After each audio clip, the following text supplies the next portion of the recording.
আসসালামু আলাইকুম।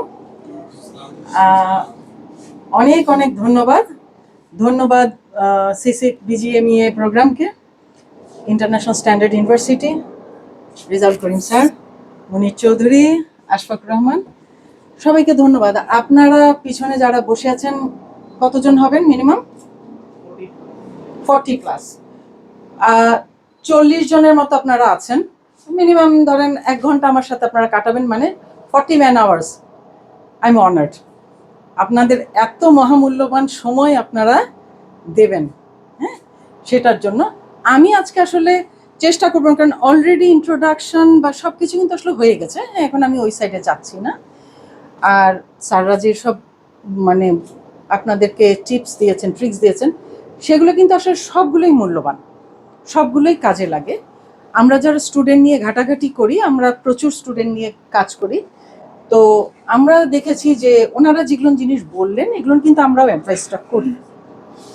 তো আমি আশা করব যে আমি আজকে আপনাদেরকে যেসব আর কি ডুজ ডোন্টস কিছু টিপস ট্রিক্স দেব, যদি সামান্য আপনাদের কাজে লাগে তাহলে আমি সার্থক। হ্যাঁ, তো আমি চেষ্টা করব, কারণ ওনারা অলরেডি কিছু কিছু আপনাদেরকে আসলে জানিয়ে দিয়েছেন। হ্যাঁ, তো আমরা যেটা করি, হ্যাঁ, আমরা সবসময় আশা করি কি, আমরা একটা পড়াশোনা করব, একটা ডিগ্রি নিব। শোনা যাচ্ছে কি পেছনে? আচ্ছা, আমরা চাই কি একটা ডিগ্রি নেব, তারপর কি করব, একটা ক্যারিয়ার তৈরি করব। আমাদের সবারই কিন্তু স্বপ্ন এটা। যখনই আমরা ইউনিভার্সিটিতে ঢুকেছি, আমরা যখনই পড়াশোনা মানে আমরা ইন্টারমিডিয়েট পাশ করার পরে যখন একটা লাইনে ঢুকেছি, তখনই কিন্তু মাথার মধ্যে আছে যে আমরা একটা পাশ করব, ক্যারিয়ার করব, সুন্দর একটা জীবন তৈরি করব। আমাদের এটা থাকে না? সবারই কিন্তু এটা স্বপ্ন।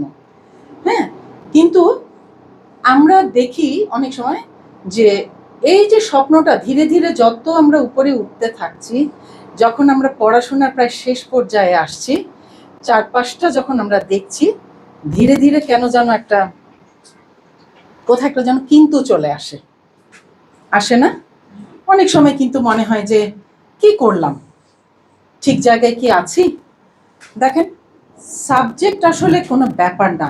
এই যে আমরা ডিগ্রি কিন্তু আসলে কোনো ব্যাপার না। আমাকে কি এখানে দাঁড়াতে হবে নাকি? আচ্ছা, ডিগ্রি অবশ্যই লাগে, এমন যে লাগে না তা না।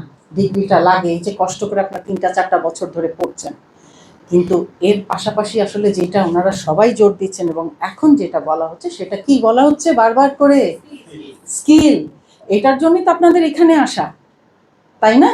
স্কিলটা আজকাল এত বেশি ট্রেন্ডিং, এত বেশি ইম্পর্টেন্ট যে অনেক সময় ডিগ্রিকে ছাপিয়ে যাচ্ছে।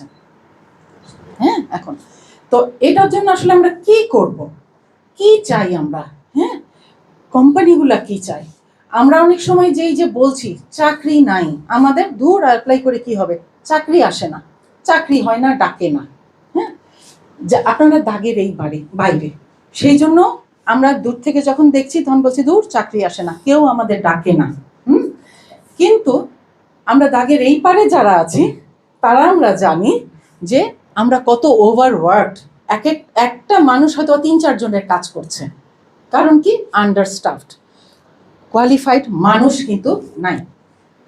এই পাশে কিন্তু যারা আছেন তারা খুব ভালো জানেন যে কতগুলো ফাঁকা পজিশন পড়ে আছে, কিন্তু সমস্যাটা কোথায়? যোগ্য মানুষ পাওয়াটা। এখন যোগ্য মানুষ কি বললেই হয়ে যাব? এই যে আমরা অ্যাপ্লাই করছি, তারপরে কিন্তু ডাক আসছে না, কারণ আমরাই কিন্তু আবার বিরক্ত হচ্ছি, আপনাদের ওখানে যোগ্য মানুষ নাই কিন্তু আমরা তো অ্যাপ্লাই করছি, ডাকছেন না তো। গ্যাপটা কোথায়? নিশ্চয়ই কোথাও একটা গ্যাপ আছে, তাই না?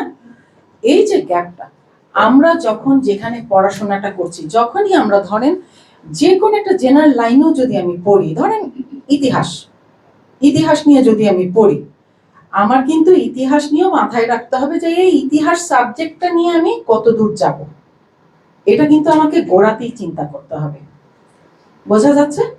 হ্যাঁ, তো এখন আপনি যেই সাবজেক্টেই পড়েন, আমি যতদূর জানি ওনাদের কাছ থেকে শুনেছি আপনারা আর&ডি সেক্টর নিয়ে আপনারা পড়াশোনা করেছেন, স্কিল ডেভেলপ করছেন, তাই না? তাহলে আপনারা কিছু পয়েন্ট খেয়াল রাখবেন, ওনারা যা বলেছেন আমি তার সাথে শুধু কিছু অ্যাড করব। হ্যাঁ, অলরেডি আপনারা জানেন, ক্লাসেও আলাপ হয়েছে, আজকেও আসরে আলাপ হয়ে গেছে। উনি তো আপনাকে অনেক গুমর গুমর মানে কি বলবো সিক্রেট জিনিস আপনাদেরকে বলে গেছেন রিজার্ভ করুন স্যার, তাই না? তো আমি আসলে কিছু তার সাথে অ্যাড করব।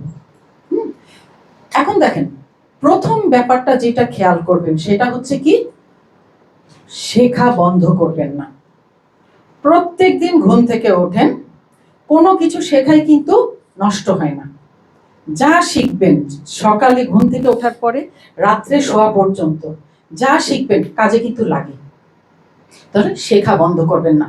আর আপনারা এখন যে সময় এসছেন, আমাদের সময় শেখা খুব কঠিন ছিল। কোন লাইব্রেরি যাও, বই পড়ো, ইন্টারনেট বলে কিছু আমরা জানতামই না। ঠিক আছে, সেই আমি কিন্তু 90 দশকের কথা বলছি। ঠিক আছে, ওই সময় আমাদের বই খাতা ঘেটে, লাইব্রেরি ঘেটে পড়াশোনা করতে হতো। কোন টিচারের কাছে আমরা কি ইনফরমেশন পাবো সেই টিচারের পেছনে দৌড়াতে হতো, তাই না? আর আপনারা জাস্ট একটা ক্লিক করবেন, অন্তর্জাল ইন্টারনেট বলে একটা জিনিস আছে, যেটা আপনারা পৃথিবীর যে কোনো প্রান্তে পৌঁছে যেতে পারবেন, যে কোনো জিনিস সম্পর্কে আপনারা জানতে পারবেন। আপনাদের শেখা অনেক সহজ, এখন শেখাটা অনেক সহজ। এখন ব্যাপারটা হচ্ছে কি, শেখাটা আপনি বন্ধ করবেন না। দ্বিতীয় জিনিস যেটা শেখা দরকার সেটা হচ্ছে যে বারবার বলা হচ্ছে স্কিল, তাই না? স্কিলের মধ্যে মানে শুধু আপনি যা পড়ছেন, এই যে ট্রেনিং গুলা করছেন করেন, কিন্তু নিজের কিছু ডেভেলপমেন্ট স্কিল, যেমন বলেছেন হচ্ছে ইংলিশ শেখাটা খুব জরুরি।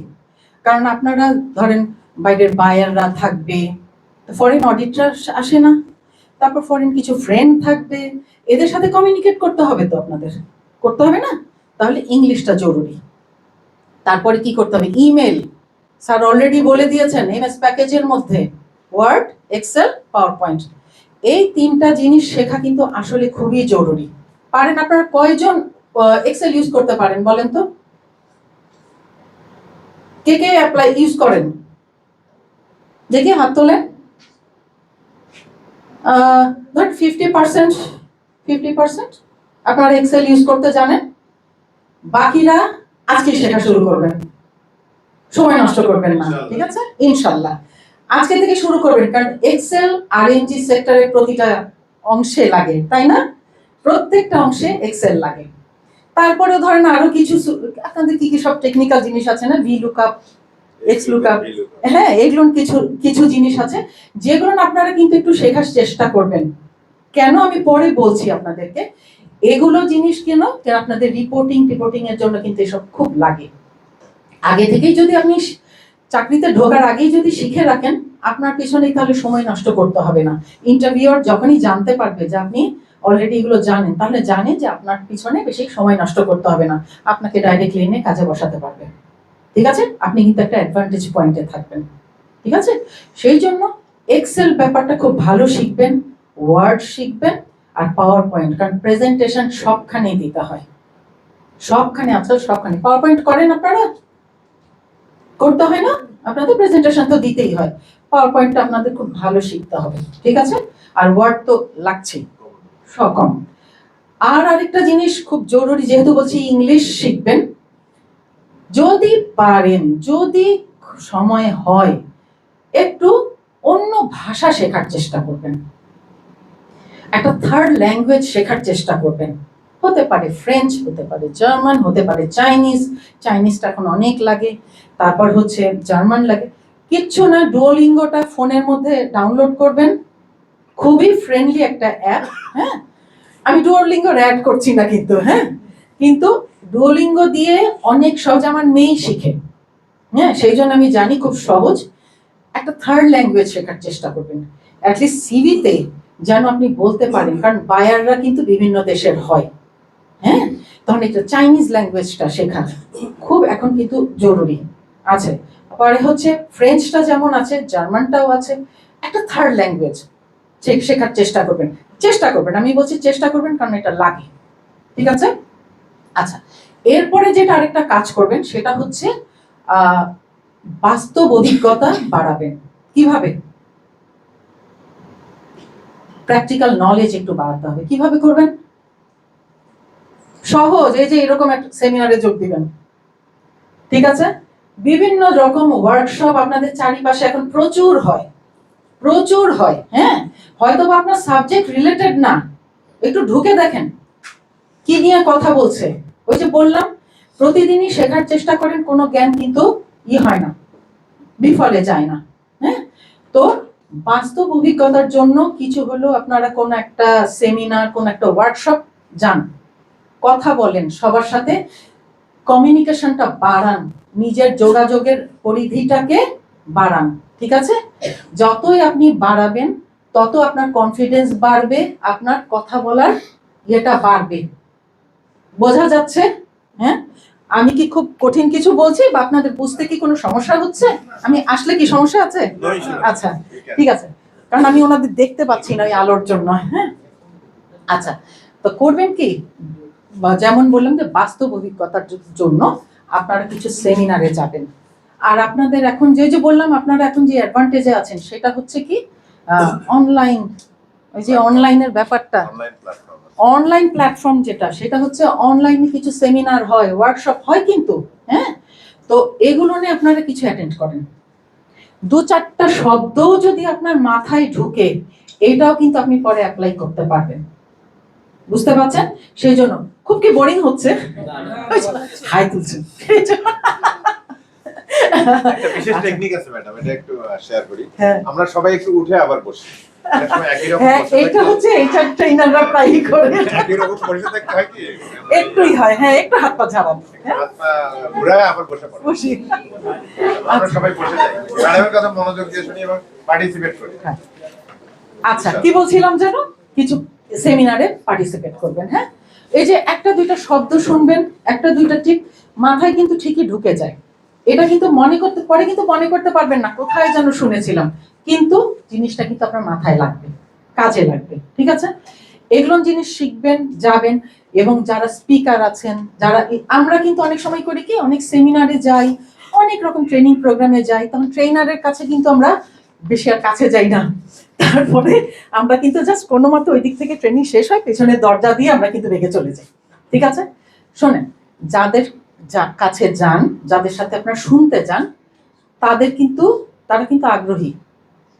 আপনার যদি কোনো প্রশ্ন থেকে থাকে, কোনো ক্লারিফিকেশন দরকার হয়, আপনি কিন্তু তার কাছে যেয়ে শুনে আসতে পারেন।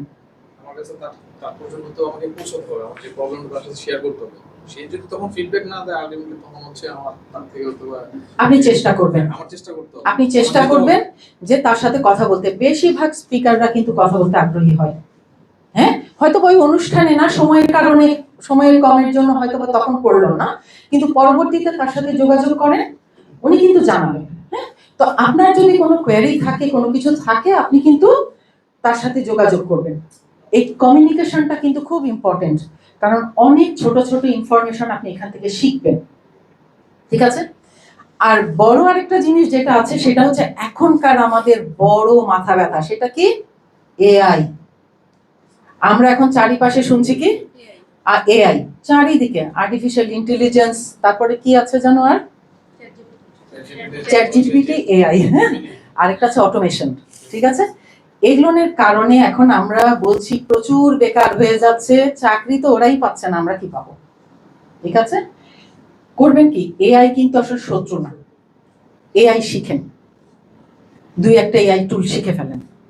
শুধু চ্যাট জিপিটি না, ডিপসিক না, প্রেজেন্টেশনের জন্য আপনি পাওয়ার পয়েন্টের জন্য সময় করবেন, গামা শিখে ফেলেন সাথে, তাই না?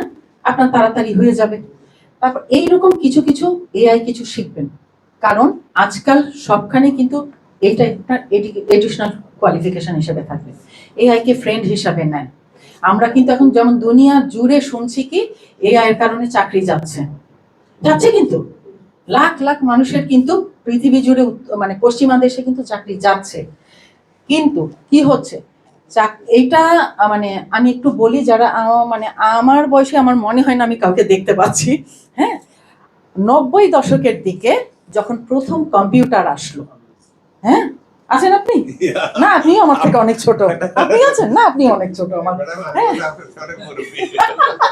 আমার বয়স কেউ বুঝতে পারে, বুঝা যায় না। আচ্ছা বলতে হবে class going to be retirement. ও তাই নাকি? আচ্ছা আচ্ছা, তাহলে আপনিও বলতে পারবেন।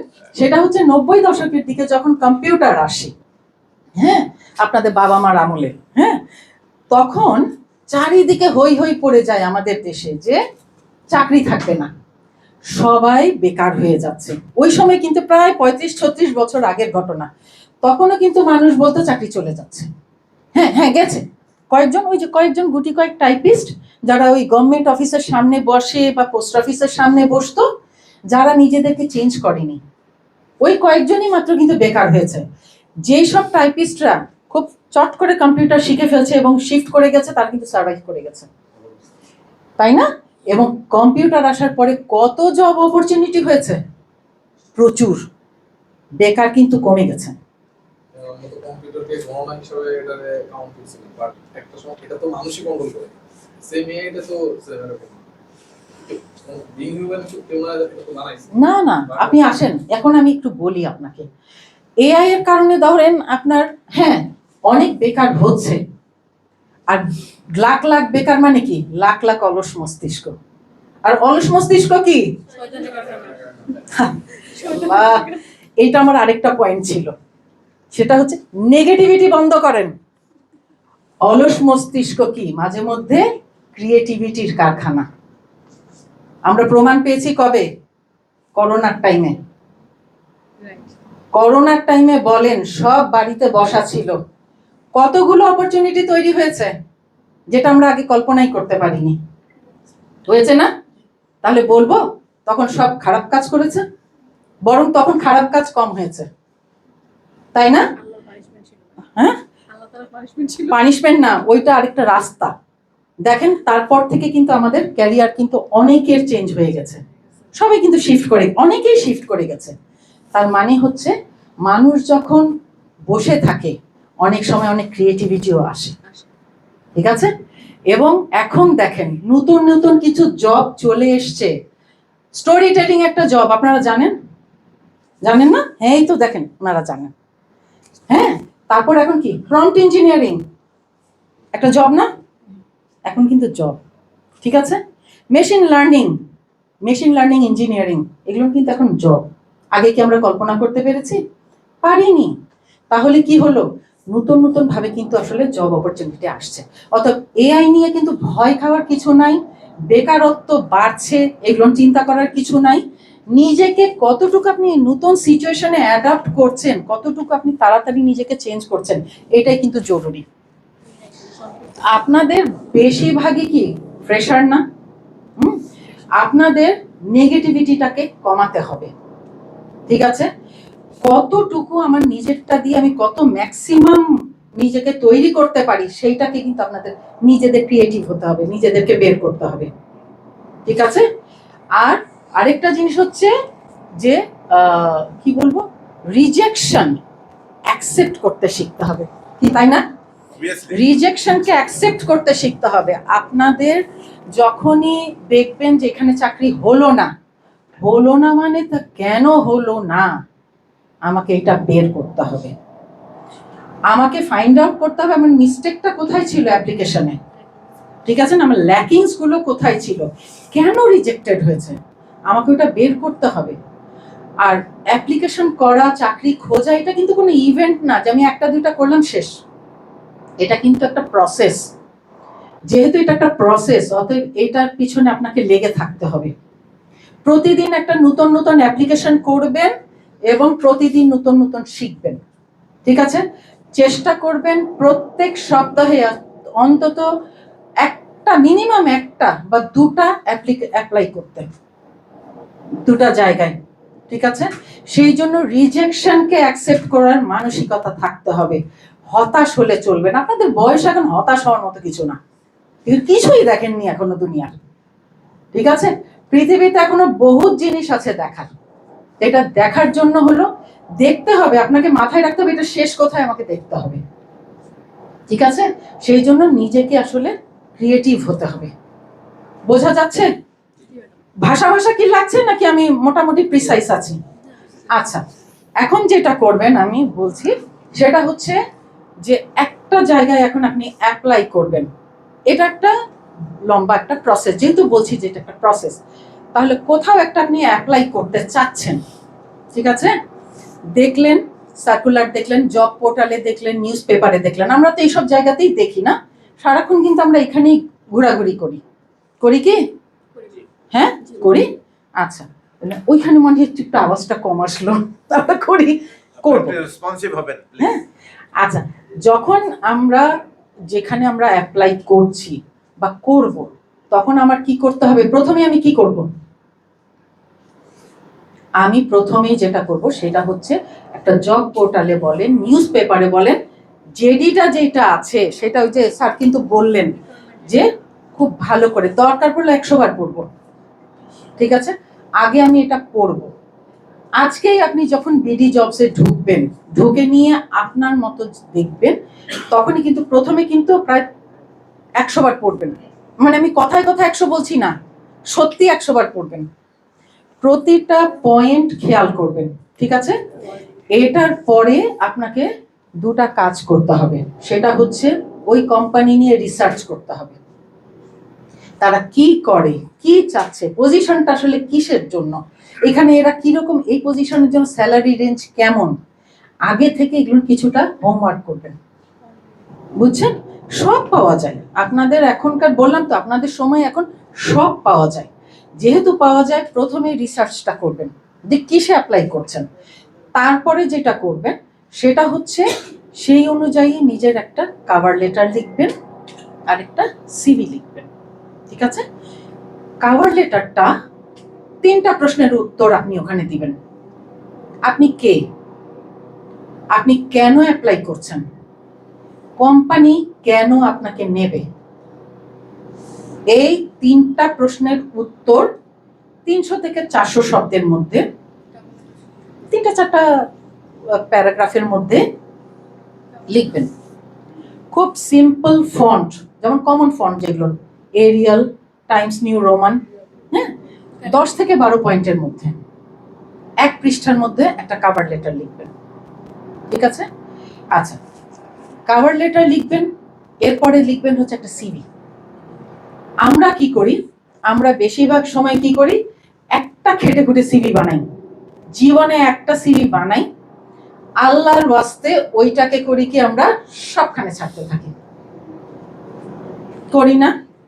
কারণ খাটি একবার, এখন থেকে দয়া করে বাদ দেবেন, যেটা খেটে খুঁটে করেছিলেন না ওটাকে ডিলিট করে ফেলেন, আপনার কম্পিউটার থেকে ডিলিট করে ফেলেন। প্রত্যেকটা কোম্পানির জন্য, প্রত্যেকটা পোস্টের জন্য আপনাকে আলাদা আলাদা কভার লেটার, আলাদা আলাদা সিভি লিখতে হবে, ঠিক আছে। সিভির মধ্যে যেহেতু আপনারা বেশিরভাগই ফ্রেশার, হ্যাঁ, আমাদের মতো বয়সে যেমন আমরা প্রথমেই দেই হচ্ছে ক্যারিয়ার সামারি, কারণ আমরা এখন অনেক ইয়েতে চলে এসেছি, কিন্তু আপনারা যারা ফ্রেশার আপনারা দিবেন হচ্ছে ক্যারিয়ার অবজেক্টিভ, আপনার উদ্দেশ্যটা কি এইখানে অ্যাপ্লাই করার জন্য, ঠিক আছে, এইটা আপনারা ভালো করে উপরে লিখে দিবেন, ঠিক আছে। 2 থেকে 3 লাইন, ওর বেশি দরকার নেই, পরিষ্কার করে বলে দিবেন আপনি আসলে কি চাচ্ছেন, আপনার অবজেক্টিভটা কি এই পোস্টের জন্য, ঠিক আছে, একদম প্রিসাইজ টু দ্য পয়েন্ট, ঠিক আছে। এরপরে দিবেন হচ্ছে আপনার পরিচয়, আপনি আপনার নাম, আপনার বাবা দাদার পরিচয় কেউ জানতে চাচ্ছে না, ঠিক আছে। আপনি তারপরে যে দিবেন হচ্ছে আপনার স্কিলগুলো কি কি, আপনার এডুকেশনটা কি, তারপর আপনার স্কিলগুলো কি। 1 পৃষ্ঠা খুবই ভালো, 1.5 পৃষ্ঠা হলে হবে, যদি প্রিভিয়াস এক্সপেরিয়েন্স থাকে সেক্ষেত্রে প্রিভিয়াস এক্সপেরিয়েন্সটা আগে দিবেন, যদি আপনি কোনো ওয়ার্কশপ করে থাকেন অবশ্যই ওগুলো স্কিল দিবেন, মানে কোনো ওয়ার্কশপ, কোনো সেমিনার, স্কিলের আগে দিব ওটা, জি স্কিলের আগে দিব ওটা, না আপনি আগে দিবেন আপনার স্কিল, দেন এডুকেশন, দেন না স্কিল দিবেন, এক্সপেরিয়েন্স দিবেন, তারপর এডুকেশনে আসবেন, ঠিক আছে। এই যে আসবেন, কেন বলছি আমি এগুলো সবগুলো, কেন বলছি আমি সেগুলো আপনাদেরকে আমি পরে বলছি। তা এই করে আপনি জাস্ট 1টা পৃষ্ঠার মধ্যে সিভিটা যদি রাখতে পারেন তাহলে খুবই ভালো, ঠিক আছে। বড় সিভি করার দরকার নাই, কারো সময় নাই, আপনি যে কষ্ট করে সিভিটা লিখছেন, কভার লেটার লিখছেন, আমরা কতক্ষণ নেই, 5 থেকে 10 সেকেন্ড, বুঝছেন? উল্টায় দেখা হয়। যা শুধু একটু দেখা হয় যে যা চাচ্ছি তা আছে কিনা।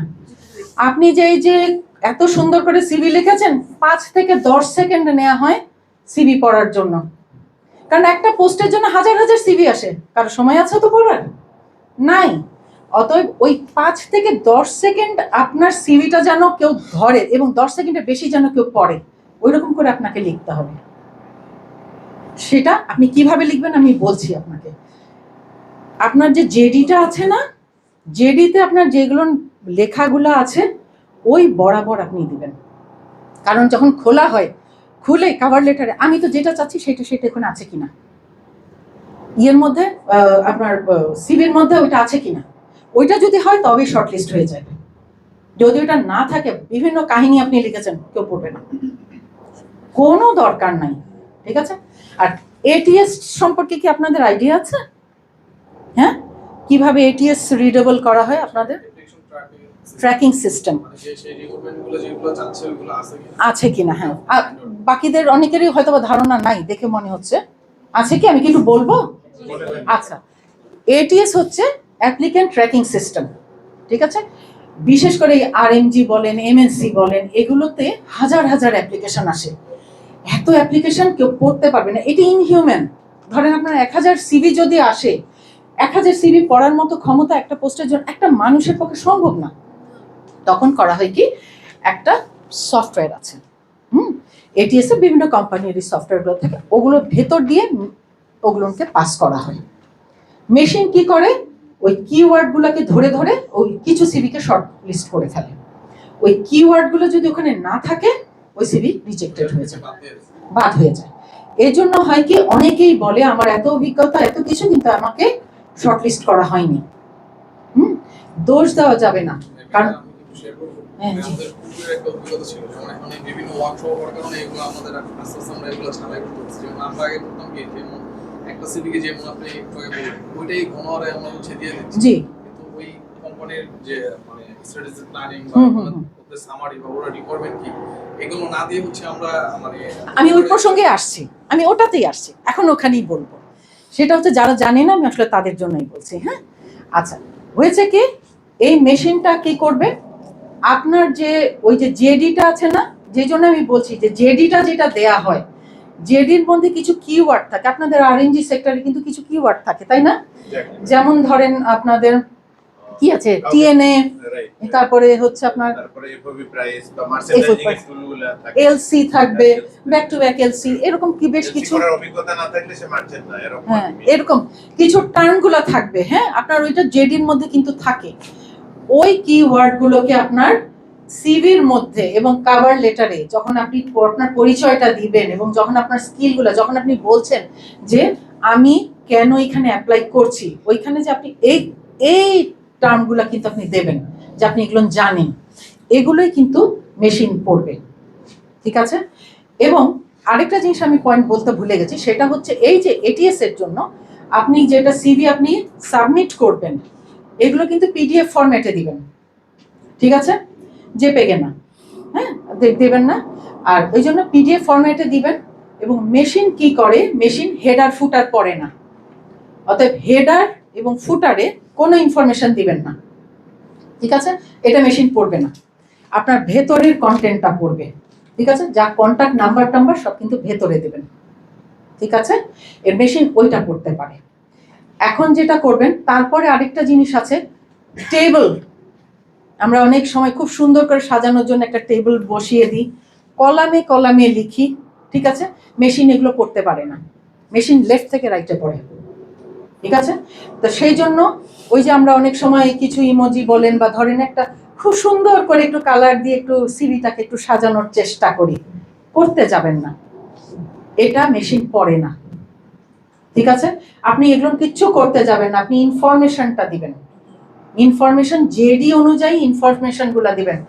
এইসব ওইসবে যেতে যাবেন না। হ্যাঁ, কারণ ওগুলো যেহেতু মেশিন পড়বে না, ওইটা আপনার স্ক্র্যাম্বল হয়ে যাবে, স্ক্র্যাম্বল হয়ে গেলে ওটা রিজেক্টেড হয়ে যাবে, আসবে না, শর্ট লিস্টেড হবে না। কিচ্ছু করবেন না, কিচ্ছু না। এবং এগুলো সব লাইনে রাখবেন, কলামে কিচ্ছু দিতে যাবেন না। ঠিক আছে? বলুন কিচ্ছু করতে যাবেন না, সম্পূর্ণ জাস্ট লেফট থেকে রাইট। বললাম তো মেশিন সবসময় লেফট থেকে রাইটে পড়ে, অতএব এখানে বাড়তি কোনো কিছুই দিতে যাবেন না। বোঝা যাচ্ছে? কিছু কি কাজে আসছে? হ্যাঁ, এইটা কিন্তু খুব জরুরি, এটিএস রিডেবল হতে হবে। তো এই আর কি পয়েন্ট যেমন ছিল, আর তেমন কিছু না, মানে আপনি শর্ট করবেন এবং পিডিএফ ফরম্যাটে দিবেন, খুব সহজভাবে দেবেন, যেন শর্ট লিস্ট হয়ে যাওয়ার পরও তারপর কিন্তু আমরা মানুষরা পড়ি। মানুষরা ওই যে বললাম 5 থেকে 7 সেকেন্ড দেবে সময়, 5 থেকে 7 সেকেন্ডের মধ্যে যদি আপনার তার অ্যাটেনশনটা আপনি ক্যাপচার করতে না পারেন, রিজেক্টেড হয়ে যাবে। আরেকটা জিনিস আপনাদের বলতে ভুলে গেছি, সেটা হচ্ছে আমরা অনেক সময় সিভির মধ্যে খুব মানে অলংকার সেন্টেন্স ইউজ করি। কিচ্ছু করতে যাবেন না, simple career object, work experience, education, skill, মানে একদম গোটা গোটা শব্দ যেটা মেশিন পড়ে। মানে অনেক সময় আমরা কিন্তু সিভিতে লিখি my vision, what do I want to be, এইসব কোনো কথা কিন্তু বলতে চেন না। হ্যাঁ, এগুলো মেশিন স্ক্র্যাম্বল হিসাবে নেবে, ঠিক আছে? তো এই জিনিসগুলো এটিএস রিডেবল যদি করেন তাহলে কিন্তু আপনার সিভি কিন্তু শর্টলিস্ট হওয়ার চান্স থাকবে। আর ওই যে বললাম মানুষ যেহেতু 5 থেকে 7 সেকেন্ড পড়বে, আপনার এমন করে সিভি এবং কভার লেটার লিখবেন যেন 10-15 সেকেন্ড যেন পড়ে, একটু যেন সময় নিয়ে পড়ে শর্টলিস্ট করে, ঠিক আছে?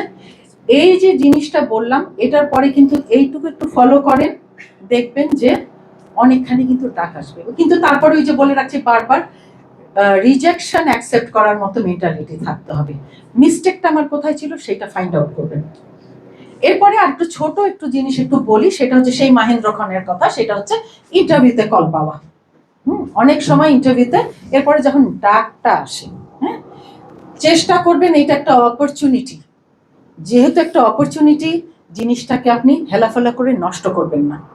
ডাক যখন আসছে ওই পজিশনটা নিয়ে, ওই কোম্পানি নিয়ে আবার একটু হোমওয়ার্ক করেন, আবার একটু পড়েন, তাদের সম্পর্কে একটু জানেন, ওই পজিশনটার স্যালারি সম্পর্কে একটু জানেন, শোনেন।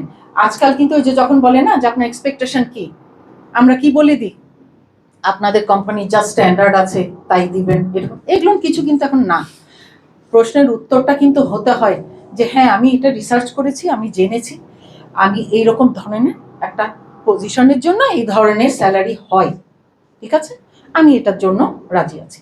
এই যে কথাটা আপনি পরিষ্কার জানিয়ে দিলেন যে আপনি একটা হোমওয়ার্ক করেছেন, আপনার এখানে আপনার লার্ন করার ইগারনেসটা আপনি দেখিয়ে দিলেন, আপনি হার্ড ওয়ার্কিং সেটাও কিন্তু আপনি এখানে পরিচয় দিয়ে দিলেন, ঠিক আছে?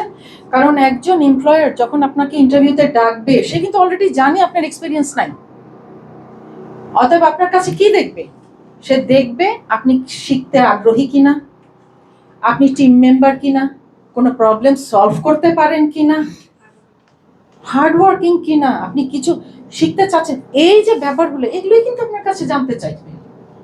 কারণ তারা যে আপনাকে নেবে, কেন নিবে, এই যে ওই যে বললাম না আমাদের লেখাপড়া আর চাকরির মাঝখানে ওই যে গ্যাপগুলা কিন্তু এইখানে, ঠিক আছে? আপনি দেখাচ্ছেন, আপনি আসছেন, এসে বসলেন, আপনি নার্ভাস হয়ে ওখানেই শেষ। নার্ভাস কিন্তু আমরা সবাই হই, একটা ওটা কেন, আপনার ইউনিভার্সিটির ভাইভা পরীক্ষা হন না, তারপরে এই যে আমরা এত বয়স হয়েছে এখনো যদি কোথাও একটা যাই, কোথাও একটা হলো, হ্যাঁ অবশ্যই আমাদেরও হাঁটু কাঁপে, তাই না? তবে কি জানো, হাঁটু কাঁপে, গলা শুকায়, কি খেলে কি হয়, কি খেলে যেন হয়, ঠিক হয়, মাউন্টেন ডিউ খেলে হয় না ঠিক মতো। আচ্ছা, এই যে বলে না ভয়কে জয় করো, আমি ভয়কে জয় করবোটা কি করে? ইন্টারভিউর সময় কিন্তু এই ভয়টা কিন্তু অনেক লাগে, গলা শুকায়, অনেক সময় পানি কিন্তু থাকে সামনে, আপনি কি পানি খাবেন, তখন বলে আচ্ছা আচ্ছা পানি খান, তা পানি খেলেও কিন্তু হয় না ঠিক। তা এই সময় কি করবেন বলেন দেখি, কি করবেন, কি করতে পারেন বলেন? তখন রিল্যাক্স থেকে যদি এটা আনসার জানা থাকে আমি এটা বলবো, আর না জানা থাকলে ওটাকে আমি আরে আপনি তো ইন্টারভিউতে বসলেন, বসেই তো আপনার হাত পা কাঁপা শুরু করছে, কিভাবে করবেন, কিভাবে করবেন? সময় নিয়ে হ্যাঁ, কিছুক্ষণ সময় নিয়ে তারপর এই সময়টা যে নিলেন, নিয়ে তারপর কি করবেন? আসল কথাটা বলি, অ্যাক্টিং করবেন, অস্কার উইনিং পারফরমেন্স করবেন। ভয় পাচ্ছেন, দেখাবেন না, ঠিক আছে? এটা হচ্ছে আসল কথা, অ্যাক্টিং করবেন। এটা রেজা স্যার হ্যাঁ, বলতো এটা। যে রেজা স্যার ও, আপনি বলতেন? আচ্ছা, হ্যাঁ, এইটা হচ্ছে আপনাকে যারা আমাদের মতো বয়সে সবাই বলবে। আমরা অনেক কথাই কমেন্ট করবে ম্যাডাম। হ্যাঁ, কমন তো পড়বে, এইচআর প্রফেশনাল এটা তো সবসময় পড়বে। সেটা হচ্ছে অস্কার উইনিং পারফরমেন্স করবেন। বুঝতে দেওয়া যাবে না। না, আপনি কেঁপে ভর্তা হয়ে যাচ্ছেন, কিন্তু বুঝতে দেয়া যাবে না, অ্যাক্টিংটা করতে হবে। আমরা কিন্তু জীবনে অনেক অ্যাক্টিং করি, বলেন না যে আমি অ্যাক্টিং জানি না। আমাদের চলতে ফিরতে সবসময় কিন্তু আমাদের অনেক অ্যাক্টিং করতে হয়, তাই না? করতে কিন্তু হয়, এইখানে করবেন, কারণ আপনি জানেন এটাতে আপনার জীবন মরণ পরীক্ষা। হ্যাঁ, কিছু একটা করতে হবে এবং এটা আমাকে টপকাতেই হবে, ঠিক আছে? কাপড় চোপড় অবশ্যই পরিষ্কার পরিচ্ছন্ন, স্যার যেমন বললেন যে ওয়েল প্রেসড। নূতন শার্ট, অনেকে আছে দেখি নূতন শার্ট কিনে বসে থাকে, নূতন একটা জামা কিনে, যে একটা ইন্টারভিউতে যাচ্ছি, নূতন কাপড় পরতে যেন না, কারণ আপনি জানেন না ওটা ফিট করবে কিনা, ওটার মধ্যে কোনো ডিসকমফর্ট আসবে কিনা। হ্যাঁ, যেই কাপড়টা পরে আপনি কমফোর্টেবল ফিল করেন সেই কাপড়টা কিন্তু ভদ্র কাপড়। হ্যাঁ, সেটা পরে আপনি যাবেন, পরিষ্কার পরিচ্ছন্ন হয়ে যাবেন, অ্যাটলিস্ট আধা ঘন্টা আগে পৌঁছাবেন, যেন নিজে একটু ঠান্ডা হতে পারেন। আরও জিনিস আছে, ধরেন আপনি যে প্রতিষ্ঠানে যাচ্ছেন সেখানে আপনি ঢোকা থেকে শুরু করে যে ওদের গেট থেকে, তখন থেকে কিন্তু বি হাম্বল, কারণ আপনি জানেন আপনি কার সাথে বাম্প করবেন, কার সাথে ধাক্কা খাবেন। কমন পড়ছে? এই তো, সেটা হচ্ছে, ও হাসছে, সেটা হচ্ছে কার সাথে ধাক্কা খাবেন, কার সাথে কি করবেন আপনি জানেন না। উনি যে আপনার ইন্টারভিউ বোর্ডে বসে নাই আপনি কিন্তু জানেন না, ঠিক আছে? আর প্রতিটা জায়গায় একটা রিসেপশনিস্ট, একটা দারোয়ান, একটা লিফটম্যান, সেও কিন্তু একজন কি পয়েন্ট হোল্ডার, ঠিক আছে? তাদের হাতেও কিন্তু পয়েন্ট থাকে, ওরা মার্ক করে। ওরাও মার্ক করে। এবং যখন আপনি রিসেপশনে বসলেন, একজন তাদের সাথে যখন আপনি আশেপাশে মানুষের সাথে যখন কথা বলছেন, আপনার বিহেভিয়ার প্রত্যেকটা কিন্তু আসলে মার্কিং হয়, ঠিক আছে? তবে ট্রাই টু বি হাম্বল, সবার সাথে হাম্বল হওয়ার চেষ্টা করবেন, কারণ এই হাম্বলনেসটা আপনি চাকরিতে যখন যাবেন আপনার কিন্তু খুব কাজে লাগবে, খুব কাজে লাগবে, কারণ নিচে থেকে উপর সবাই কিন্তু আপনার কলিগ, অতএব তখন প্রত্যেককে রেসপেক্ট করাটা খুব জরুরি, ঠিক আছে? তো এইটা কিন্তু এখন থেকে আসলে আপনার শেখা দরকার, প্র্যাকটিস করা দরকার। এবং চাকরিতে যখন যাবেন, আর আরেকটা বড় পয়েন্ট আপনাদেরকে আমি বলি, আমি জানি না স্যার বলেছেন কিনা আপনাদেরকে, সেটা হচ্ছে ইন্টারভিউয়ের জন্য আজকে থেকে, যেমন এই যে বললাম যারা এক্সেল শিখেননি শেখেন, ল্যাঙ্গুয়েজ শেখার চেষ্টা করেন, কতক্ষণ লাগে? 10-15 মিনিট করে। আরেকটা কাজ করবেন, সেটা হচ্ছে নিজের সম্পর্কে বলা। চাকরিতে প্রথম প্রশ্নটাই হয় হচ্ছে কি, tell us about yourself, introduce yourself, আপনাকে, আপনি কে, আপনার পরিচয় দেন। তখন কি করা যাবে না, স্টার্টার করা যাবে না। হ্যাঁ, আপনি যদি আপনার সম্পর্কে না বলতে পারেন তাহলে কে বলতে পারবে, তাই না? তাহলে এবং পরিচিতিটা আজকে থেকে আপনি তৈরি করবেন, আয়নার সামনে নিজেকে বলবেন 60 থেকে 90 সেকেন্ড, 60 থেকে 90 সেকেন্ডের মধ্যে স্পিচটা তৈরি করবেন, সুন্দর একটা ইন্ট্রোডাকশন দিবেন নিজের সম্পর্কে, নিজে আপনি কি কি করছেন, আপনি কোথায় থাকেন দরকার নাই, ঠিক আছে? কিন্তু আপনার এই জবের জন্য আপনি কি শিখেছেন, কি পড়াশোনা করেছেন, কি শিখেছেন, এবং আপনি কি করতে চান জীবনে, একটা সুন্দর একটা কনক্লুশন, একটা ভূমিকা, একটা সুন্দর উপসংহার, আর মাঝখানে খুব সুন্দরভাবে নিজের একটা পরিচিতি। 60 থেকে 90 সেকেন্ডের মধ্যে নিজের এই পরিচিতিটা প্র্যাকটিস করবেন, প্রতিদিন প্র্যাকটিস করবেন আয়নাতে। হ্যাঁ, সবসময় যে ইংলিশেই লাগবে তা না, বাংলাতেও করতে পারেন, আগে বাংলায় করে তারপর আস্তে আস্তে এটাকে ইংলিশে করে ইংলিশে প্র্যাকটিস করবেন। এটা আপনার খুব জরুরি, ঠিক আছে? কারণ নিজের সম্পর্কে যদি আপনি ভালো বলতে না পারেন, প্রথমেই কিন্তু ইমপ্রেশনটা নষ্ট হয়ে যায়। আপনার যখনই বলছেন 60 থেকে 90 সেকেন্ডের মধ্যে যখন বলছেন না, 30 থেকে 40 সেকেন্ডের মধ্যে ডিসাইডেড হয়ে যায় যে ইন্টারভিউয়ার আপনার আসলে ইন্টারভিউয়ার বাকিটুকু কতটুকু গুরুত্বের সাথে নিবে। ঠিক আছে, অতএব নিজের পরিচয়টা তৈরি করতে গেলে আপনাকে এই স্পিচটুকু খুব সুন্দরভাবে রেডি করতে হবে। পারবেন না? হ্যাঁ, এটা আজকে থেকেই করবেন, কারণ যত বলবেন, যতবার বলবেন, ধীরে ধীরে কিন্তু জিভের জড়তাটা কাটবে। এটা কাটা কিন্তু খুব জরুরি। প্রথমে যা বলতে চান, প্রথমে বাংলায় আগে কিছুদিন প্র্যাকটিস করেন, তারপর আস্তে আস্তে ওটাকে ইংলিশে নিয়ে যান। ঠিক আছে, তাহলে কারণ আপনি অলরেডি জানেন আপনার সম্পর্কে আপনি কি কি বলতে চাচ্ছেন। পারা যাবে না? এটা আজকে থেকেই করবেন। যদি বলেন যে আমি ক্যারিয়ার তৈরি করতে চাই, আমি চাকরি করতে চাই, তাহলে আপনার কিন্তু এই হোমওয়ার্কগুলো অবশ্যই করতে হবে। শুধু চাকরি না, আপনি যদি মনে করেন যে না আমি কিছুদিন চাকরি করার পর নিজে ব্যবসা করব, তাহলে তো আরো লাগবে।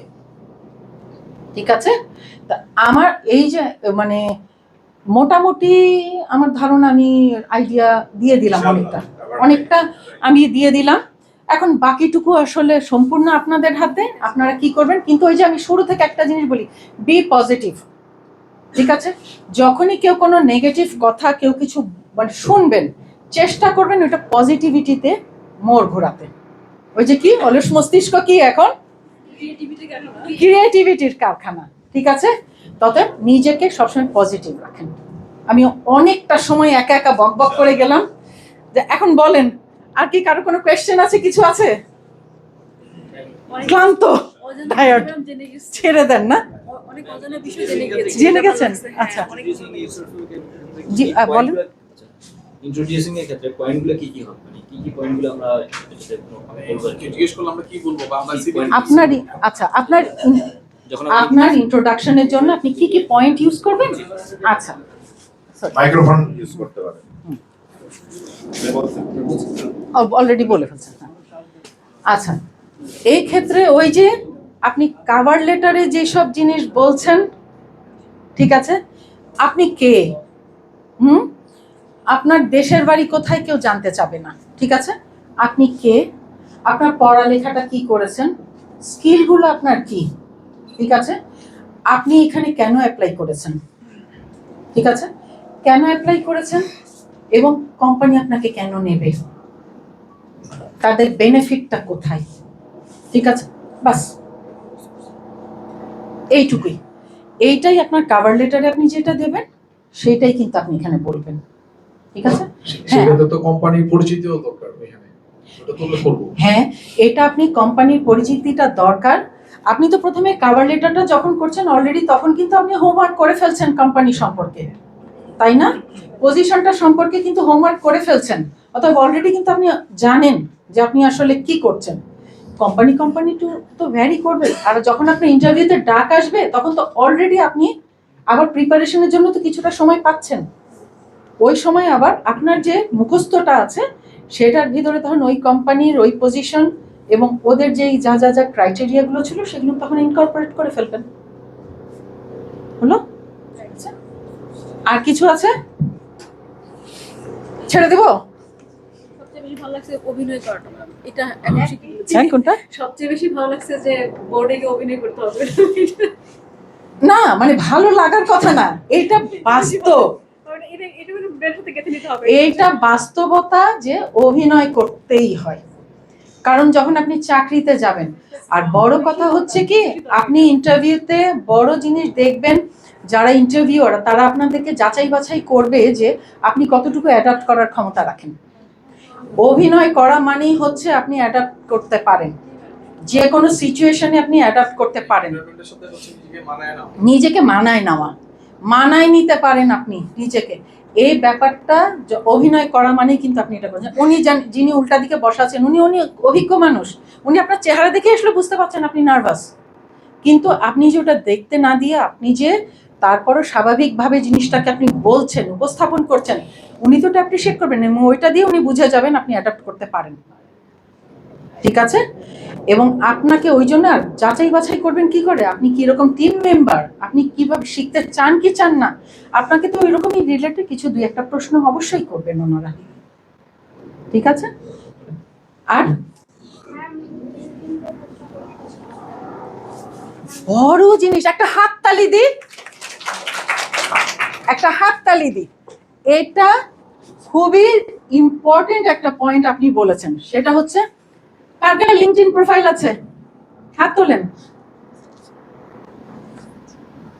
আচ্ছা, মোটামুটি 70%-এরই আছে।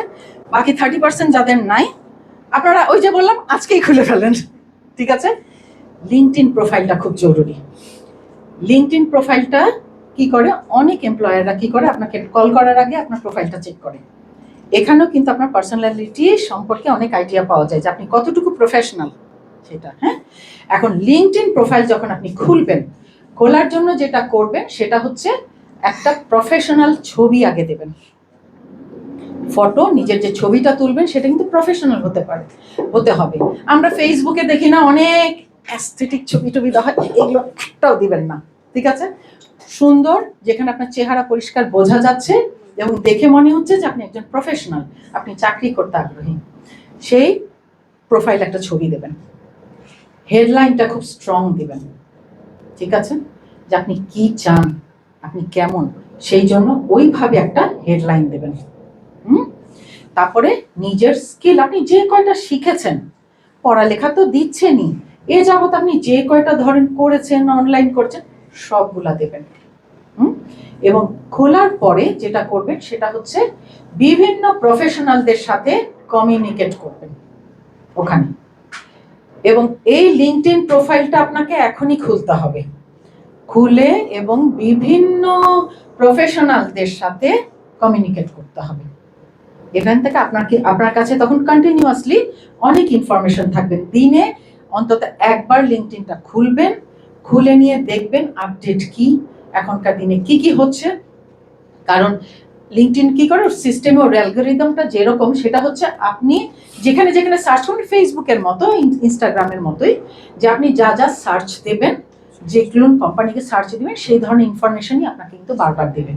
ঠিক আছে? তাহলে কি হবে, আপনি দিনকে দিন আপনি আপডেটেড থাকবেন। ঠিক আছে? Thank you very much. আপনার কি হলো অ্যান্সারটা, নাকি আরো কিছু বলবো? কারণ লিঙ্কডইনটা আসলে খুবই ইম্পর্টেন্ট। এটা তো যে সিভির মতো চাইলে হেডলাইন করে যে যে বিষয়ে আমি এক্সপার্ট বা যেটা করতে চাই, আগ্রহ, ওটাও তো চাইলে দেওয়া যায়। কোনটা বলেন? মানে আপনি যেটার কথা বললেন, হেডলাইনের কথা, মানে ধরুন আমি যেটাতে আগ্রহী বা যেটা আমি পারি, ওটা আমি ওখানে উল্লেখ করে দিলাম। দেন স্টেপ বাই স্টেপ সিভির মতো করে হচ্ছে আমি কিছু জিনিস ওখানে হাইলাইটস করে দিলাম। আপনি দিতে পারেন, কিন্তু এইখানে আপনার ক্রিয়েটিভিটিটা থাকতে হবে। ঠিক আছে? যে আপনি কত সুন্দরভাবে নিজেকে, কত ভালোভাবে এইখানে আপনি লিঙ্কডইনে মানে নিজেকে উপস্থাপন করছেন। এই যে বললাম যে অনেক এমপ্লয়াররা কিন্তু যখনই আপনার লিঙ্কডইনের যে কানেকশন, কারণ আপনার কন্ট্যাক্ট নাম্বার তো একটা দেবেনই আপনার সিভিতে, তখন লিঙ্কডইনের এই লিঙ্কটাও কিন্তু আপনি দিয়ে দেবেন। এবং অনেক এমপ্লয়ারই করবে কি, ওই লিঙ্কডইনে আপনার ওটা ঢুকবে, যখন শর্টলিস্টেড হয়ে যাবেন, ঢুকে দেখবে যে আপনি আসলে কি ধরনের প্রফেশনাল, কতটুকু আপনার ভিতরে প্রফেশনালিজম আছে। আপনি তো ফ্রেশার, এটা ওনারা জানেন, কিন্তু আপনি কতটুকু শিখতে আগ্রহী, কতটুকু নিজেকে আপনি ভালোভাবে প্রফেশনাল ওয়েতে আপনি প্রেজেন্টেশন নিজেকে করতে পারেন, সেটাও কিন্তু ওখানে দেখা যায়। ঠিক আছে? আর কিছু? জি বলেন। আমি যদি ধরেন একটা ভাইভা এক্সাম ফেস করি, ওখানে যারা আছেন, জাজমেন্টে যারা আছেন, ওনাদের কথাবার্তা বা অ্যাটিটিউড দেখে কি আমি আমার বোঝার মতো হয়ে আছে যে আমি সিলেক্টেড হব কি হব না? শোনেন, ওইখানে যেমন আপনি অভিনয় করছেন, ওনারা হচ্ছেন কি অভিনেতার বাবা। ঠিক আছে? তো ওখানে বোঝার আসলে ক্ষমতা থাকে না। আপনি আপনার সর্বোচ্চ দেবেন। ঠিক আছে? আপনি যখন when you step in the room, আপনি যখন রুমের ভেতর ঢুকছেন, আপনি যখন, আমরা কি করি, আমরা যখন রুমে একজন ক্যান্ডিডেট ঢোকে না, আমরা কিন্তু দেখে থাকি, যদিও মনে করেন যে আমরা গল্প করছি, আমরা কিন্তু ঠিকই দেখি সে কিভাবে আসলো, কিভাবে সে বসলো, তার ফাইলটা সে কোথায় রাখলো। এটা কিন্তু অনেকবার দেখি যে ফাইলটা ঠিক মতো কোলে রাখবে নাকি পাশে রাখবে, ব্যাগটা সে পাশে রাখবে নাকি, এই যে ব্যাপারগুলো আছে, এগুলো কিন্তু আমরা সবই দেখি। ওইটাতে কিন্তু অনেক কিছু বোঝা যায় যে সে ইনডিসিশনে ভোগে কিনা, সে নিজেকে কতটুকু স্মার্টলি উপস্থাপন করছে, সে আগে থেকে কতটুকু গোছানো, সে কতটুকু অর্গানাইজড, সেই ব্যাপারগুলো কিন্তু ওখান থেকে সব বোঝা যায়।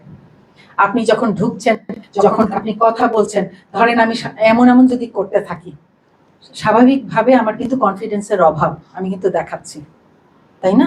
আমি কিন্তু বেশি ভয় পাচ্ছি, বলছি না? সেই আপনি যখন ইন্টারভিউতে বসবেন, আপনার হাতটা কোথায়, চোখ কোথায়, যিনি প্রশ্ন করছেন তার চোখে চোখ রেখে আপনি কথা বলছেন কিনা, ঠিক আছে? এবং শুধু তাকে দেখে কি কথা বলছেন, নাকি আশপাশের মানুষকেও কিছুটা দেখছেন, এটাও কিন্তু খেয়াল করা হয়। আপনি কি কতটুকু কাকে অ্যাটেনশন দিচ্ছেন, সেটাও কিন্তু খেয়াল করা হয়, ঠিক আছে? যিনি ইন্টারভিউ নিচ্ছেন শুধু তার দিকেই যদি তাকিয়ে আপনি কথা বলতে থাকেন, তাহলে কিন্তু হবে না। আপনার মুখে হালকা কিন্তু একটা হাসি, ওই যে সুপার অ্যাক্টিং, হালকা হাসি, হালকা কনফিডেন্স স্মাইল, ওভার কনফিডেন্ট না, কিন্তু হালকা একটু থাকতে হবে। আপনি একটা প্রশ্নের উত্তর দিচ্ছেন, আপনি কিন্তু চিন্তা করে দিচ্ছেন, বুঝতে দেন, চিন্তা করার জন্য সময় দেবে, যে একটু কি সময় নিতে পারি, দেবে? দেবে না কেন? মানুষ তো চিন্তা করেই উত্তর দেবে, তাই না? বরং যিনি প্রশ্ন করছেন তাকে প্রশ্নটা শেষ হতে দেন। আমি অনেক ইন্টারভিউতে গেছি, আমি প্রশ্নটা শেষই করতে পারিনি, উত্তর দেওয়া শুরু করেছে, তখনই কিন্তু বাদ হয়ে গেছে। কারণ উনি কি প্রশ্নটা করছেন, আপনি ওটাকে শোনেন, ফুল স্টপ পর্যন্ত অপেক্ষা করেন, বা কোয়েশ্চেন মার্ক পর্যন্ত অপেক্ষা করেন, শুনেন, বুঝেন, তারপর উত্তরটা দেন। একটু সময় নিয়ে দেন, কোনো সমস্যা নাই, এটা কম্পিটিশন না, ঠিক আছে? একটু সময় নিয়ে দেন, ঠিক আছে? আর আরেকটা জিনিস করবেন, একটা আমরা কিছু যেমন সেশন করি, সেখানে আমরা দেখেছি যেমন, হ্যাঁ, যে মক ইন্টারভিউ হয়, আমরা যেমন এগুলো দেখি, যে অনেক সময় ক্যান্ডিডেটরা বোঝে না। তো আজকালকার দিনে DEI ব্যাপারটা কি আপনারা জানেন? আমি একটু বলে নিই, আপনাদের অত জানার দরকারও নাই, আপনার হোমওয়ার্ক করারও দরকার নেই, শুধু ব্যাপারটা হচ্ছে ডাইভার্সিটি, ইকুইটি, ইনক্লুশন। ডাইভার্সিটি, এখন যে কোনো প্রতিষ্ঠানে আপনার কিন্তু বিভিন্ন ব্যাকগ্রাউন্ড থেকে মানুষ আসে না, বিভিন্ন ব্যাকগ্রাউন্ড থেকে কিন্তু এমপ্লয়িরা আসে, এবং কেউ দেখা যায় দেশে বড় হয়েছে, কেউ বিদেশে বড় হয়েছে, কেউ গ্রামে বড় হয়েছে না, এরকমও আসে। আবার ধরেন কেউ হয়তো একটু ফিজিক্যালি একটু ডিসেবল, তার হাঁটতে কষ্ট হয়, হয়তো এরকমও আছে, কেউ বেশি লম্বা, কেউ বেশি খাটো, আছে না? এই যে ব্যাপারগুলো আছে, এইগুলো নিয়ে এখন কিন্তু পুরা পৃথিবী জুড়ে, এমনকি আমাদের দেশেও আমরা কিন্তু প্রচন্ড অ্যাওয়্যার, খুবই এটা নিয়ে কনসার্ন, হ্যাঁ।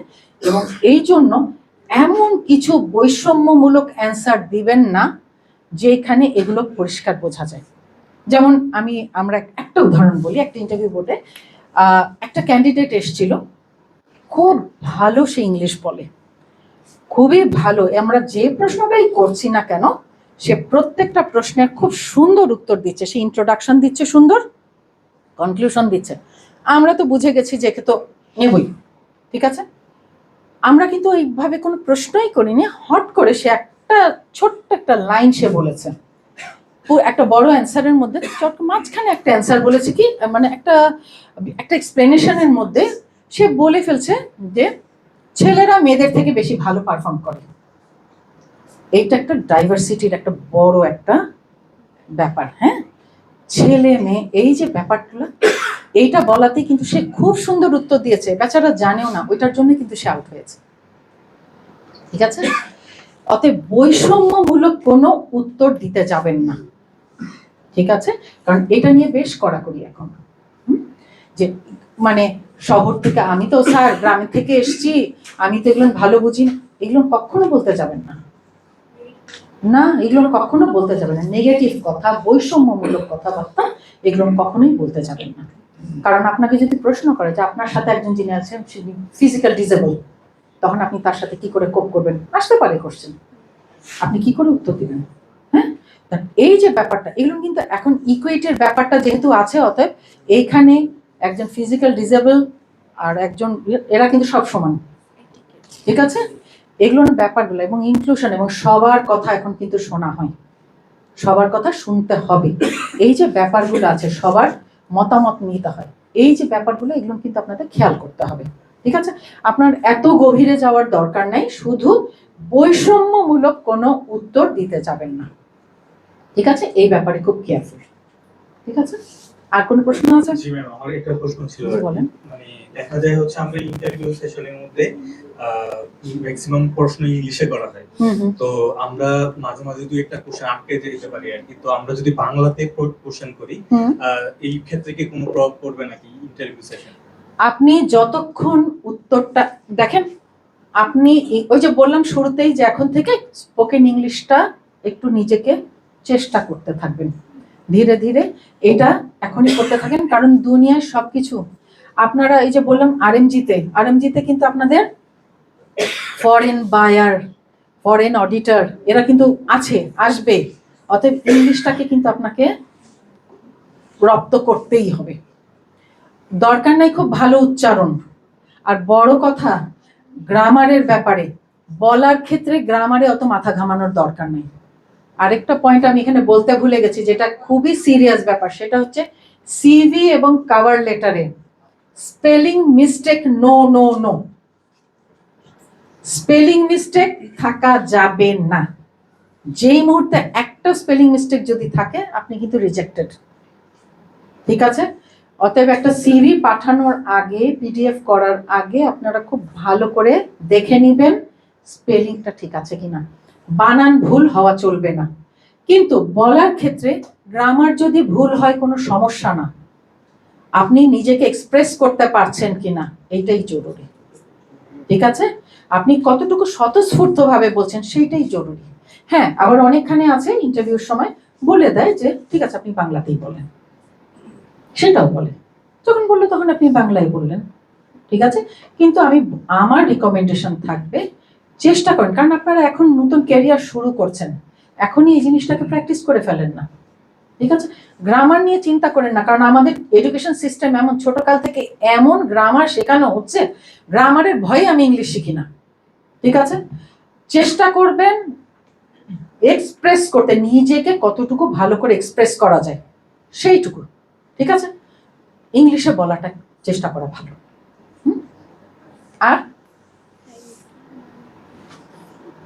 আর কিছু তেমন যদি থাকে, আরো কি কারো কিছু আছে কোয়েরি?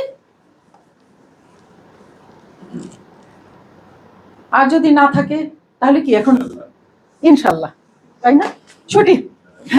ছুটির ঘন্টা। Thank you. আচ্ছা, আমি একটু থ্যাঙ্কস দিয়ে দিই, কারণ সবাইকে এতটা সময় আমি নিয়ে ফেললাম আপনাদের, হ্যাঁ? কিন্তু আমি জানি না কতটুকু কি দিতে পেরেছি, কিন্তু আপনারা যদি চেষ্টা করেন, হ্যাঁ, কেন চাকরি হবে না? ওই যে বলেছি না শুরুতেই, কয়েকটা কোম্পানিতে একটা মানুষই 3-4টা মানুষের কাজ করছে, তার মানে ওই পজিশনগুলোকে তো ধরতে হবে, ঠিক আছে? ধরতে গেলে কি করতে হবে? নিজেকে যোগ্য করতে হবে, শুধু অ্যাপ্লাই করলে হবে না। এবং কিভাবে আপনারা আসলে করতে পারেন আমি কিন্তু টিপসগুলো কিছুটা দেওয়ার চেষ্টা করেছি, ঠিক আছে? অনেক সময় নিয়েছি, আই এম রিয়েলি সরি যে আপনাদের এত সময় আমি নিয়ে ফেলছি, হ্যাঁ?